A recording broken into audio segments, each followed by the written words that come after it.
internationally, speaking about topics on her transition, detransition, and recovering from both trauma and the medical malpractice that she has gone through. She's a strong advocate against gender ideology. That's what we're going to talk about today. So Laura, we're super excited to have you. First off, I think a lot of people here, they know about you, they've heard you speak on Laura Becker, but we want you to kind of give maybe a deeper dive as to, where are you right now, and what was it like as a child when you discovered that you had gender dysphoria? If you could walk us through that. Yeah, so first of all, thank you for having me. I'm so happy to be doing something in my hometown, in my city, because I literally went to the UK before we did something here, but I don't know how that happened.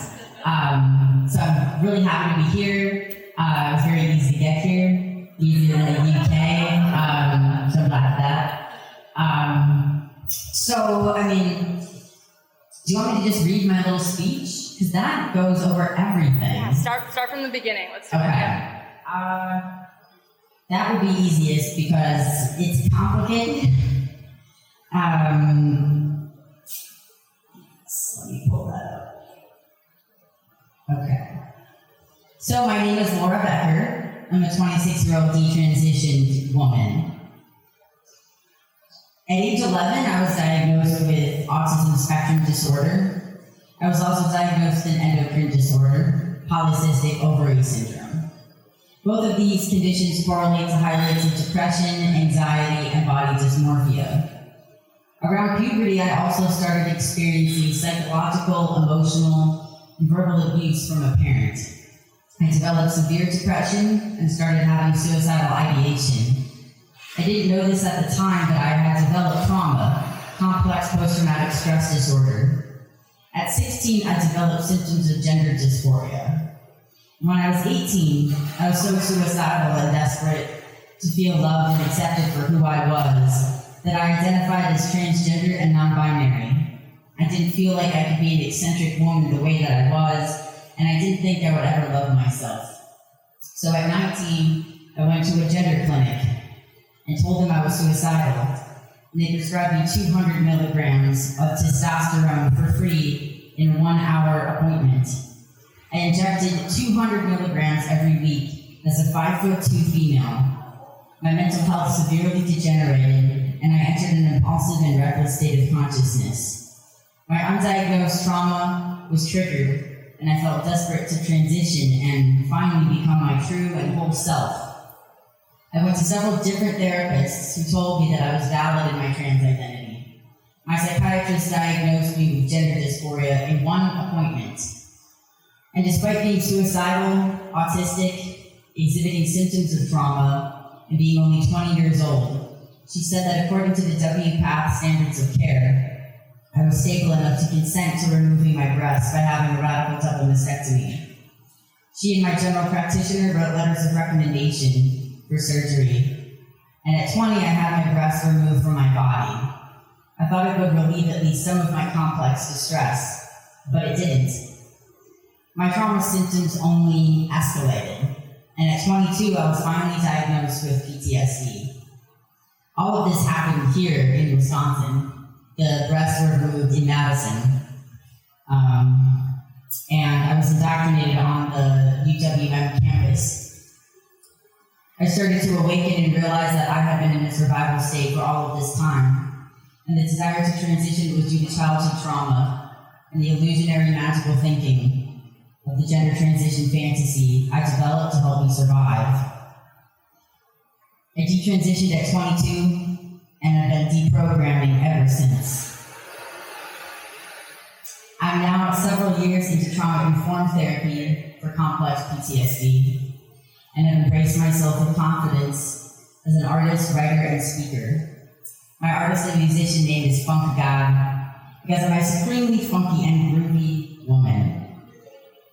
I'm now 26, and that sweet long-term planning ability has kicked in, as well as my biological desire to have children. I'm furious that I was given unethical and abusive mental health care as a traumatized girl.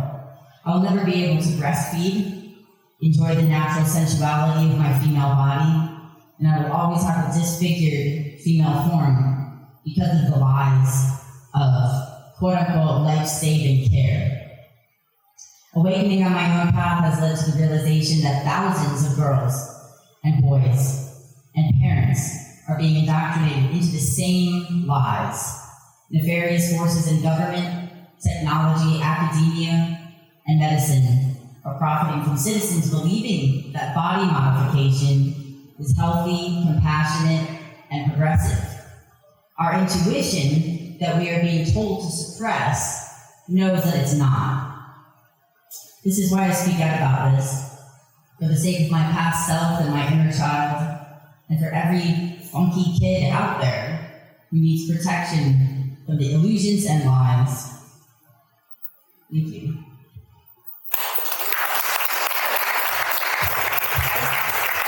Yeah, no, thank you so much for sharing. And I think when we all hear that, it's absolutely heartbreaking that you had all of these things going on and they fast-tracked you to gender clinics. So I guess I want to start perhaps at what we think of as the beginning, which is starting with a social transition for most people. That's correct. Yeah. And so can you kind of talk us through what the social transition looked like for you, how you were received, and how people took it? So the social transition is sort of, there's a lie around it, which is that it's this innocuous thing that doesn't matter, that you should just allow kids to express themselves, and that, if you try to prevent that in any way, that's suppressing their creativity.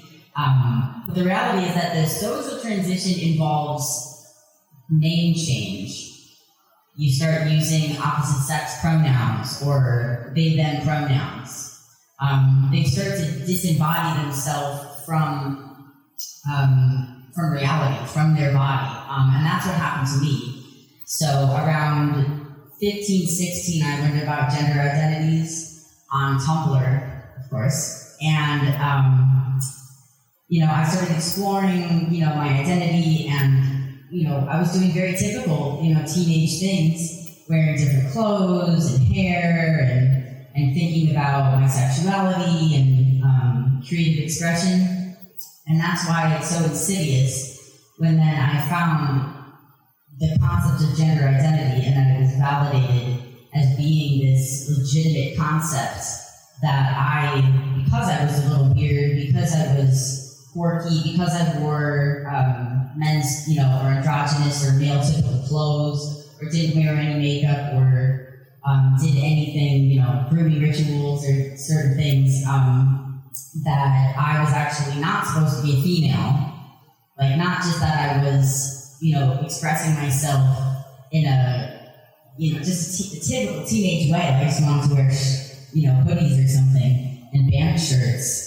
I actually meant, according to the ideology, that I was not a female.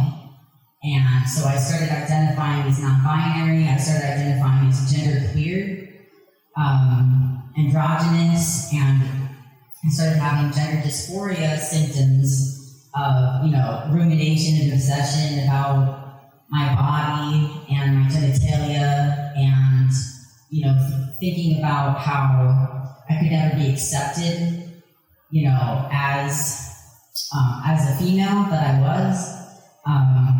And so that's kind of how it starts with the social transition, where you say, okay, I feel like I'm different in some way.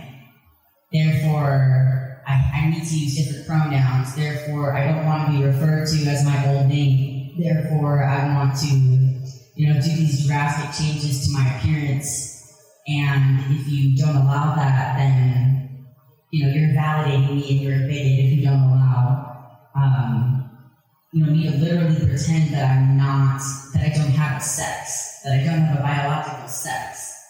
And so that's what happened with me, is what's happening with thousands of other children across the country. And it only escalates from there. It's like a gateway drug. Instead of just allowing a kid to, just cut their hair or have, different clothes or try on different, nicknames or whatever it is, they're then cementing their confusion as an identity And that confused identity is what leads to someone like me thinking that they needed to have cosmetic surgery, essentially. They call it life-saving care, but it's just cosmetic procedures because they can't accept themselves as having a biological sex. Absolutely. I think it's something, we were all teenagers at one point where it's common to feel uncomfortable and not sure in your body. And instead of being told that, it kind of sounds like you were pushed down a path that ultimately led you to where you are today. So once the social transition happened, you start to speak to therapists. How did they describe your situation to you? What was it like when you ended up talking to them? So this is where, again, it's bad enough where we have a child and then the media and the high schools and the colleges are affirming them and saying, oh yeah, that's, you want to use, these opposite sex pronouns and basically lie to people and lie to yourself, that's fine. But then when it gets to the level of you're going into a therapist's office, into a psychiatrist's office, into a pediatrician's office, and saying, I'm severely depressed. I am abusing alcohol, drugs, pills, marijuana, I'm self-harming, I'm cutting, I'm very heartbroken, I'm having these really unhealthy relationships, I'm suicidal, and I'm having gender dysphoria symptoms. Oh, okay, you're having gender dysphoria symptoms? Then just scratch all the rest of those comorbidities. You have autism, you've been abused in your childhood. Oh, that doesn't matter, right? It only matters that you just said the trigger word, I have gender dysphoria, I am identifying as trans, or I think I'm trans. And that's what happened with me and these professionals. I'm this very mentally ill, immature, developmentally regressed, 18-year-old, 17, 18, 19, 20-year-old, going in for help and saying, I don't know what to do, I'm very suicidal, I hate myself, I don't know, what to do. And they're saying that, well, you're valid in that. You're valid in, again, the confusion is your identity. The mental illness is the identity. But it's being cemented even further when they then say, I think you would be a good candidate to have your breasts removed. I think you'd be a good candidate to take hormones. And the fact that I went into these offices and was I'm autistic, right? So I'm very open. And I like to share and express, so I'm completely candid with them about all these things. And then they're still saying to me, oh, that's fine. You want to have, this very invasive surgery, even though you're suicidal, you can totally consent to that. And so, that old kind of adage about how kids, they secretly crave structure, they crave boundaries, they crave being told no, and so they'll push the limits to find out where the limits are. It's like, of course I was doing that. Of course I was trying to, get some type of healthy, adult, caring, responsible response that I've been lacking from my parents or from any other adults in my life. And then I go to kind of the last line of that, which is these doctors. And the doctors don't provide that either. They just say, oh, okay, sure, you do seem to have gender dysphoria. I'm going to diagnose you with gender dysphoria in one appointment. In one appointment, I'm going to give you hormones. I'm going to give you testosterone, even though you told me you were suicidal and abusing other drugs right at the same time. Clearly, you're in a rational state to be able to consent to this, so we're going to have you sign an informed consent form, because clearly you're an adult and you can consent to this. Good luck, basically. And that just is, I can't even begin to imagine, what kind of medical malpractice and abuse that was. So you talked about being on testosterone, ultimately getting your breasts removed. Can you talk about your experience on those drugs and how it made you feel and perhaps the lasting impact that they've had on you? Yeah, so I wouldn't advise being suicidal and taking testosterone.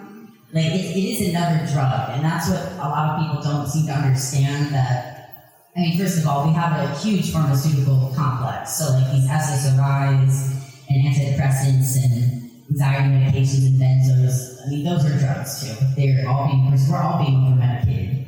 But testosterone, I mean, that is a controlled substance that is extremely powerful chemical. And so the effects of testosterone were like taking a stimulant drug, like cocaine or meth. And physically, it's caused lasting changes to my body. My voice has lowered. It's permanently, this is what it is going to be for the rest of my life. And I still grow facial hair. I grow facial hair that I need to shave every day. And luckily, I, compared to a lot of my friends, to other detransitioners I know, I got off really, really easy physically, because I know many, many young people who, they have gone through menopause at 19 years old. They have hot flashes, they have cramps, they have vaginal atrophy, they can't orgasm properly. Their bodies are severely damaged and no one knows what to do to treat it because this is experimental medicine. And so my physical effects I was very fortunate to not get to that extent. But the psychological and emotional effects were detrimental. I pretty much had a mental breakdown. I mean, it sounds like I was already having a mental breakdown, which I was for many years, chronically, but then on top of that, I had yet another mental breakdown, to the point where it destroyed my social life. I was acting in a reckless and impulsive way. I was stealing from stores, like drinking and driving, just these behaviors that I hadn't done before. And it was because I was on this very high dose of a drug that I was injecting into my thigh that wasn't supposed to be there. I'm not supposed to have that level of testosterone. My body wasn't built for it. And so the testosterone was, I've done a lot of different substances in my life to try and cope with, self-medicate, but that was by far the worst that I've ever done. And that one was prescribed by an endocrinologist. And then the surgery, I mean, obviously the surgery was, it's life-changing. I'll never ever have a normal female body. And I know there's a lot of people that like to, they try to be nice to me and they'll try to say, well, what is a normal female body? That type of thing. And I'm just like, well, a normal female body is one that wasn't invasively cut open unnecessarily to remove healthy organs that left huge, thick surgical scars and then grafted nipple tissue that's not connected to any nerves, stuck it back on, cut it into an ovular shape to try and mimic a male nipple, and then called that life-saving care. That's not a normal female body. And so that's just something I have to live with, and it's very painful. I mean, I'm an artist, so like aesthetics, and beauty and sensuality and sexuality and all of these things I'm very passionate about. And I just have to live with having this kind of malformed aspect of my body, which is otherwise normal and healthy. So psychologically and emotionally, there's a lot of grief around that. And then physically, obviously, I can't breastfeed. And as I said kind of in my opening speech, I never ever wanted to have children, but in the last year and a half or so, the desire has become very strong, and that's one of my biggest goals in life. That's my value, my priority. And while it's certainly not off the table because of the breasts, it still feels like a selfish thing that happened, that the mother and infant dyad it's a relationship between the two organisms, and that relationship will be affected because the bonding from the lack of the breastfeeding. Again, it's not impossible. There can definitely still be bonding and everything, but it still feels like this sacred, ancient, primordial gift and function of my female body that I've now come to love and embrace and respect is now missing. And it's missing because of 100% unnecessary surgery that I was given because I was suicidal and I hated myself. So again, physically, I'm lucky enough not to have any permanent nerve damage or nerve pain. I mean, there's no nerve connections there. But I don't have any like other pain or numbness like a lot of people do.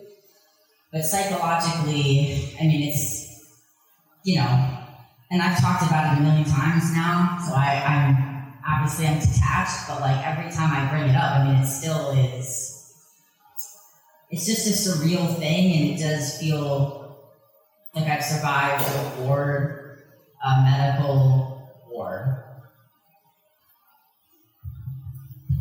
Terrible. I'm so sorry that you had to go through all of that. And when you were talking just now, you talked about really hitting, you know, a super low. Was there a moment or a series of moments that happened that you decided to ultimately detransition and end up here where you are today?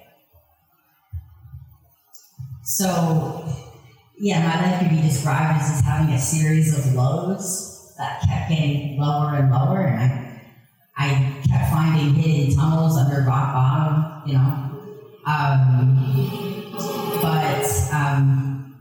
You know, eventually I was 21. I had taken a semester off of college because I didn't know what I was doing. I had no passion. I was severely depressed and hopeless. I had no self-esteem. And I was thinking, you know, what am I going to do with my life? Am I going to kill myself or not? I've been debating about it for many years. And so I kind of just isolated myself, took that semester off, did a lot of meditations, a lot of sleeping, just kind of resting and thinking, you know, something has to change because the surgery didn't change anything, and doing these drugs and hanging out with these, you know, drug addicts, men, and having all these issues, you know, that's not changing anything. And so I ended up doing a psychological evaluation, a professional, thorough evaluation, because I was like, I think there's something else wrong with me. Like, I just, you know, I want to just kind of start fresh and think what's going on. And that's when they diagnosed me with PTSD. And like, you know, we don't really, you know, war isn't as relevant in our country. We associate PTSD with, you know, war veterans and things like that. So I never even contemplated having PTSD or that it would rise to the level of flashbacks and things like that. But once I learned that and started studying it, that's when everything started to make sense, because that was my experience, and you can develop PTSD from childhood abuse and from relational abuse and betrayal and surgery and all these things. So that was really the catalyst for me, you know, when I started to finally kind of ground myself in reality a little more and understand that it wasn't just me, you know, being inherently, you know, broken or whatever, that it actually there was a real condition that had these symptoms. And then I started reading on Tumblr. There were some gender critical feminists who were speaking about how women are identifying as transgender to escape their trauma of being female. You know, they've been raped, or they're lesbians, or they're autistic, or all three, which is common. And I, you know, realized that I was one of those women, that I was a gender nonconforming, autistic girl, vulnerable, and I thought that being trans was my problem, when really it was being abused that was my problem. And so I started to see myself mirrored by other people and realized that I was actually a female. but I was just a traumatized female. I was a female that had hairy legs and was severely depressed, and I was overweight, and I had acne, and it's like, but that's still a female. That's just an unhealthy female. And so the combination of those two things, that's what led me to detransition and start accepting myself as a female, and then to eventually seek, proper therapy, like qualified professionals, and eventually get to where I am today. And that's amazing. It's very much an inspiring story, one of trial and tribulation, and you've come through. And now you're activists speaking out about it. So can you talk then about the transition? So you detransitioned, you're learning to be okay with yourself, but now you're also speaking out about it. So what brought you to this point right now? So around 2020, I started thinking like, okay, I've done a lot of work kind of on my own to understand myself, but I feel like I want to get connected with, a therapist. And are there any therapists anywhere that understand detransition? And I got hooked up to one of the three at the time that knew that. So I got connected with genspect.org, therapists from them. And this was actually before genspect was created. So it was a very underground network. But I found a proper therapist who understood what I was going through, understood the detrans stuff, and she helped me to realize that none of this was my fault, and that I actually had a lot of, good things about me that, it sounds absurd now because I've done so much healing to love myself and value myself, but at the time I was like, oh, yeah, she thinks I'm, could speak or, do these different things. And so it was she who suggested that I start sharing my story because I'm a writer and an artist. So I just translated the writing to doing interviews and podcasts and publishing some essays. And they were very well received. And so I just started putting myself out there just a little bit more and more because I was very, very shy. I was very introverted and very insecure about public speaking. And it sounds weird now as I say this into the microphone, but now I can't get enough of the microphone. But,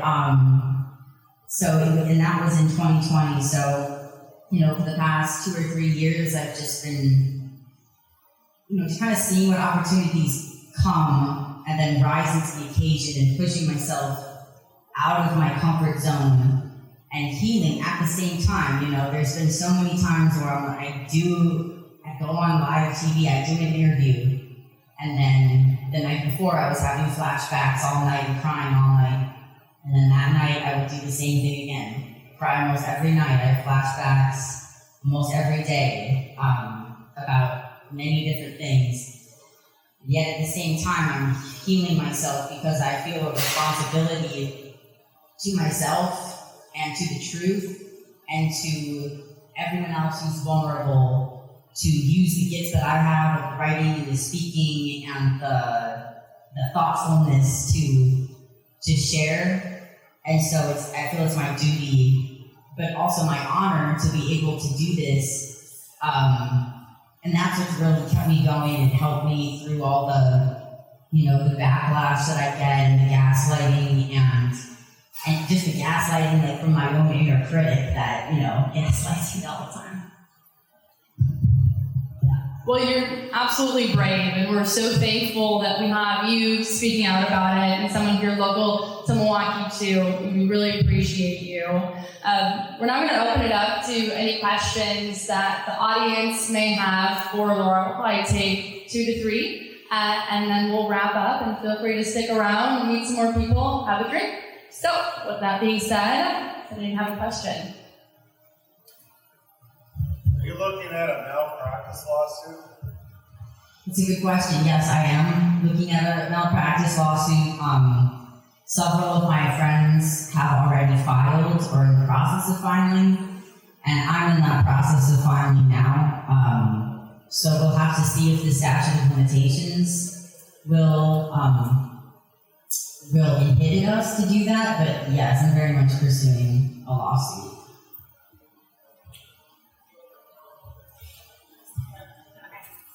So I'm actually, I use Tumblr as well, a lot because I'm thinking about tags and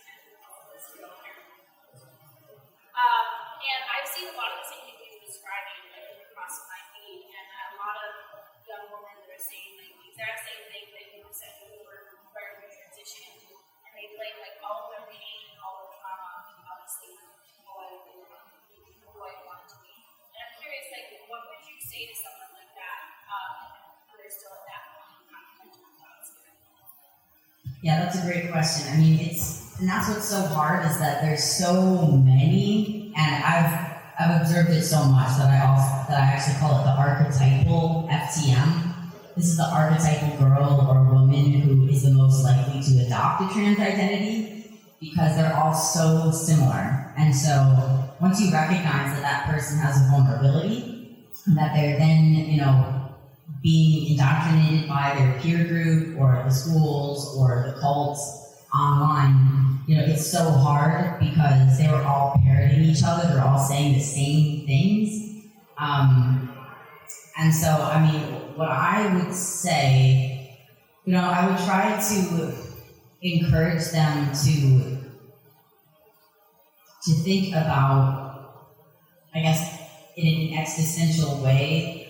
Because, if you get into the minutia of sex roles and sex stereotypes, and we could debate all day and night about who has it harder or easier, men or women or whatever, but if you get into the existential understanding that human beings have always fought against nature, they have always tried to overcome, reality, the universe, God, being itself, and that this desire to transform the physical, your entire mechanism, your cells and everything, comes from this spiritual fear of death.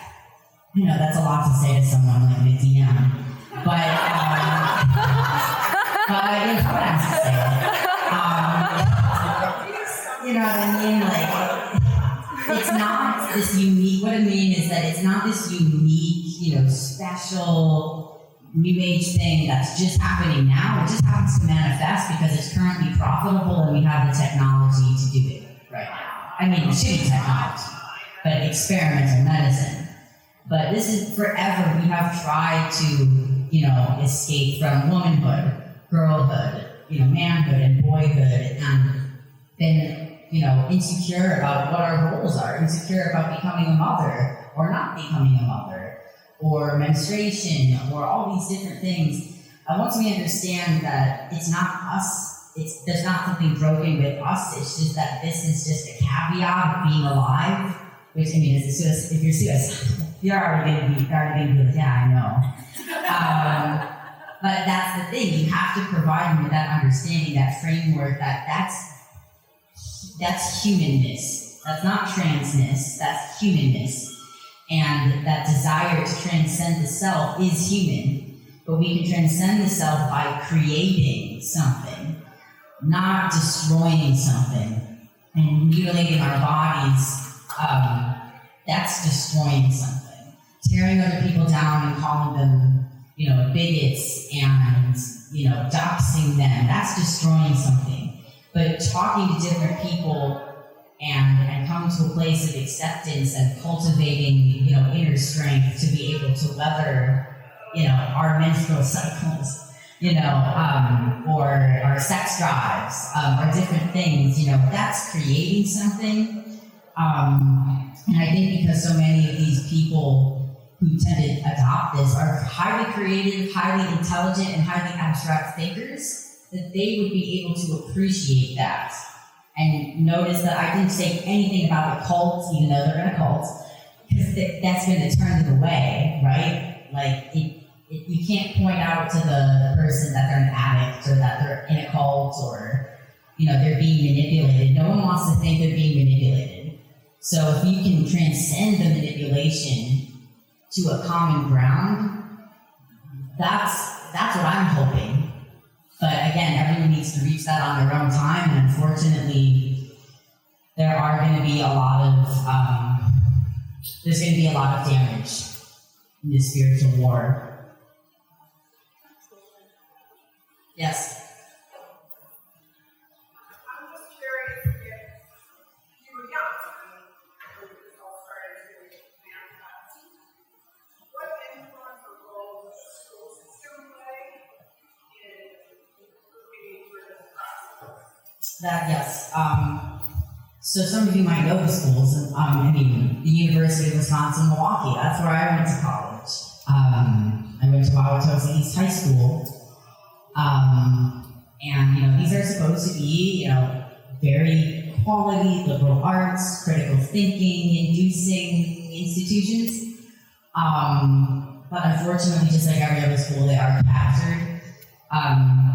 So in the schools, and this is an unfortunate, broader discussion, because my situation was that I was a very bright student, I was gifted, I had good grades, I caused no issues at school behaviorally, but I was severely depressed, suicidal, struggling, not living up to my potential, having social issues, etc.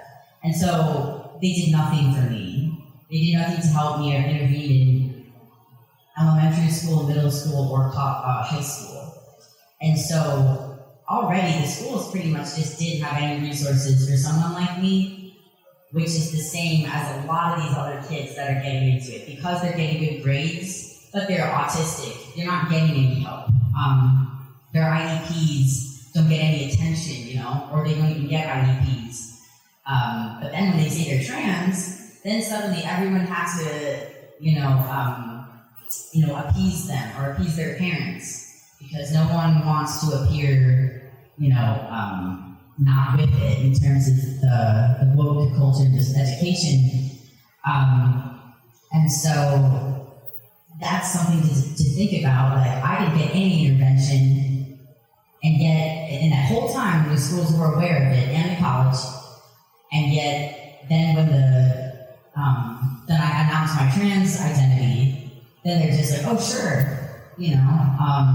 that's valid. It was a transgender professor at UWM that told me about the clinic where I could get the free testosterone, for example. But it's they're perfectly happy to recommend that you do hard drugs, but they don't counsel you and say, hey, what else is going on? So this is a larger educational, systemic school issue with mental health. And by mental health, I mean attachment issues, family issues, intelligence issues. Now they're trying to wipe away the gifted programs, So, and again, the gender is just a manifestation of the incompetence of the schools. Cool. Do you have time for one more? One more. So I was just wondering, so I've heard a lot of people say that trans is a fad, it's new anorexia, it's new self-harm.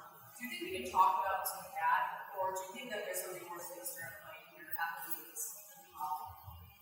I do think that, well, first of all, again, like I said, there is a larger, broader scope issue of the pharmaceutical industry and the over-medicalization and the disembodiment and the, short-term gratification, and all of these things are related to why these people are so unhappy, why everyone's so unhappy, and why there's so many, eating disorders and all these things. So absolutely, that's happening across the board, but then specifically for gender, the T was tacked on to the LGBT liberation movement, but the T's are not LGBs. The T's are fetishists, and I'm generalizing here. There's a lot of people who identify under the T, but I'm saying they're fetishists because these are the men who identify as women who are leading the organizations, the technological organizations, right? That kind of stereotype about the trans women that are all coders. They're all doing coding, and they work in tech, and these are the people that are promoting transhumanism. So these are the people that are promoting this agenda of further disembodiment, right? The artificial wombs, the all of those types of like biotech stuff. It's just a way to make profit. So if you can see the larger scope of everything that's going on and then the history of why this became profitable, why did it become profitable to medicalize gay kids? Why did it become profitable to medicalize, perfectly healthy, most of the kids now doing it are straight. So it's because it became fashionable to be accepting of the gay, and people, well-intentioned liberal people, don't know the difference between a 50-year-old man who's a fetishist, who wants to get into women's spaces to gratify himself, and a 15-year-old girl who's confused because she sees on TikTok girls dancing around with their breasts cut off. The well-intentioned, ignorant liberal does not understand that there's a difference, and they don't understand that that's not the same as being gay, and that's not the same as racism, and that's not the same as, transphobia. So yes, we're fucked. That's a question.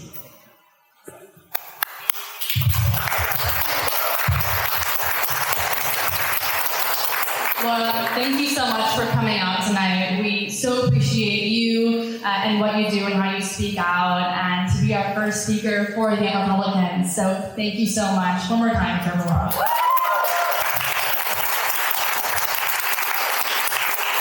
For everyone else here, feel free to stick around. This is a place to meet people, to find friends. I know it's hot up here too, so if you guys want to go downstairs, I think many of us will migrate there. I think we're going to try and take a picture of Laura, if that's okay with you. So if anyone who wants to be in the picture, we would love to have you. Otherwise, thank you guys so much for coming out.